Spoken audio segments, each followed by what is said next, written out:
नमस्कार,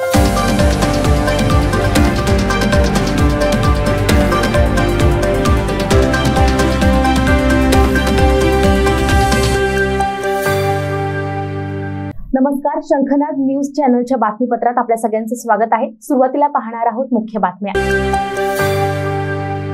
चंद्रपूर लोकसभा मतदारसंघात 19 एप्रिल रोजी मतदान होणार आहे। जिल्हा प्रशासनाच्या वतीनं मतदानाची टक्केवारी वाढवण्यासाठी विविध उपक्रमांचं आयोजन करण्यात आलं। चंद्रपूर शहरातील महर्षी विद्या मंदिर विद्यार्थ्यांनी मतदान जनजागृतीसाठी अक्षरे तयार केली। जास्तीत जास्त प्रमाणात मतदान करा असा संदेश देत विद्यार्थ्यांनी जनजागृती केली। महर्षी विद्या मंदिर शाळामध्ये मतदान जनजागृती कार्यक्रम आयोजन केलेला आहे।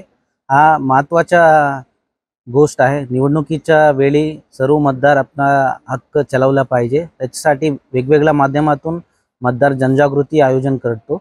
आणि शाळा आणि त्याच्यामध्ये असलेला विद्यार्थी याच्यामध्ये एक इम्पॉर्टंट कॉम्पोनेंट असतो, की जो विद्यार्थी आहे ते पुढच्या आपला देशाचं भविष्य आहे। आणि आजच्या दिवशी पण ते परत जाऊन त्यांच्या आई वडील आहे, त्यांच्या फॅमिली मेंबर्स आहे, त्यांना चांगल्या रीतीने कन्व्हिन्स करू शकतात। तो हा सारखा कार्यक्रम आपला मतदान जनजागृतीमध्ये मोठा इम्पॉर्टंट रोल प्ले करेल। शंखनाद न्यूज साठी ब्युरो रिपोर्ट। चंद्रपूर लोकसभेतील भाजपचे उमेदवार सुधीर मुनगंटीवार यांच्या प्रचारासाठी केंद्रीय मंत्री नितीन गडकरी राजुरा शहरात पोहोचले। राजुरा येथील प्रचार सभेत जातीपातीसाठी नव्हे तर विकास साधण्यासाठी सुधीर मुनगंटीवार यांना निवडून देण्याचं आवाहन त्यांनी केलं। गडकरी यांनी आपल्या भाषणात चंद्रपूरसह विदर्भातील विविध पायाभूत सुविधांच्या विकासाचा सर्वकष आढावा घेतला।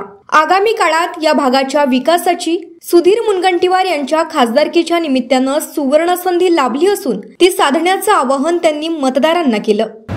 माणूस हा त्याच्या जात पंथ धर्म भाषेने मोठा नसतो, माणूस त्यांच्या गुणांनी मोठा असतो। जातीपातीच्या राजकारणाने काय होणार? जातीपातीच्या राजकारणाने आपला भलं होणार नाहीये। ज्या भावामध्ये गॅसचं सिलेंडर मुसलमानाला विकत मिळतं, त्याच भावामध्ये हिंदूला विकत मिळतं। किंमत सारखीच आहे। आणि म्हणून समस्या असेल तर गरिबीची आहे, भूकमरीची आहे, बेरोजगारीची आहे।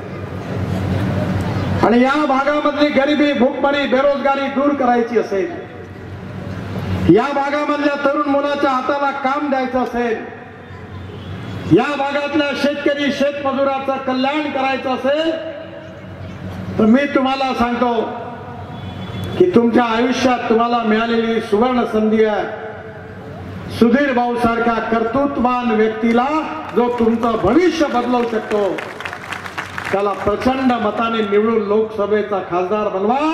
चंद्रपूर जिल्हा महाराष्ट्रात पहिल्या नंबरवर पोहोचल्याशिवाय राहणार नाही, हा माझा विश्वास। शंखनाद न्यूज साठी ब्युरो रिपोर्ट।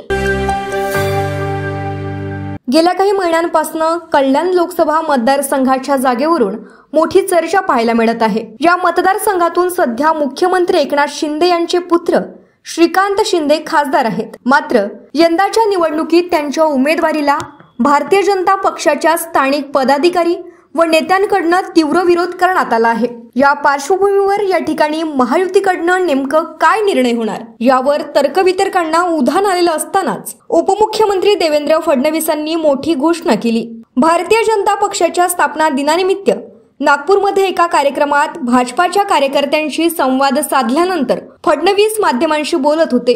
यावेळी त्यांना कल्याणच्या उमेदवारीबाबत विचारणा केली असता त्यांनी श्रीकांत शिंदेच महायुतीचे उमेदवार असतील हे स्पष्ट केलं। कल्याण लोकसभेमध्ये ऑलरेडी आम्ही जे आहे सगळे युतीचे कार्यकर्ते जे आहेत, युतीचे नेते जे आहेत, त्यांची एक एक बैठक जी आहे ती ऑलरेडी त्या ठिकाणी झालेली आहेत। मेळाव्यांना सुरुवात झालेली आहे, गाठीभेटींना सुरुवात झालेली आहे। त्याच्यामध्ये मंत्री रवींद्र चव्हाण साहेब असतील, यांचे भाजपचे जिल्हा अध्यक्ष असतील किंवा शहर अध्यक्ष असतील, लोकसभा प्रमुख असतील, आमचे कार्यकर्ते, राष्ट्रवादीचे कार्यकर्ते, हे सगळे जे आहे ते एक दिलाने कधीच कामाला लागलेले आहेत।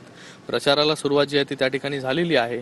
तर मी फडणवीस साहेबांचं स्वागत त्या ठिकाणी करतो आणि मला वाटतं यावेळेस या कल्याण लोकसभेमधून मोठं मताधिक्याने जे आहे ही सीट जी आहे ती निवडून येईल।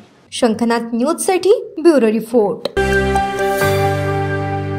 राज्यात उष्णतेत कमालीची वाढ झाली असून अंगाची लाहीलाही होत असताना हवामान विभागानं उष्णतेची लाट वाढणार असल्याचा इशारा दिला आहे. एवढंच नाही तर राज्यातील काही भागामध्ये अवकाळी पावसाचा इशारा देखील देण्यात आला आहे. त्यामुळे राज्याला सध्या दुहेरी संकटाचा सामना करावा लागणार. पुढील 2 दिवस उष्णतेची लाट कायम राहणार आहे, तर गुढीपाडव्याच्या मुहूर्तावर अनेक जिल्ह्यात हलक्या सरी बरसण्याची शक्यता हवामान विभागानं वर्तविली आहे. शंखनाथ न्यूजसाठी ब्युरो रिपोर्ट.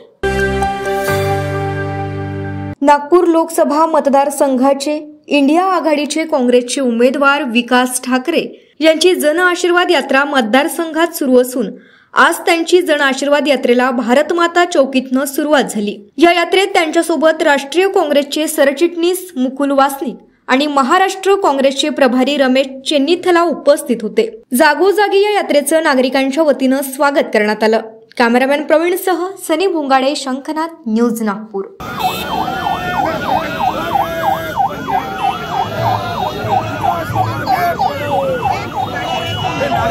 विकास बाबा गैप पढ़ो।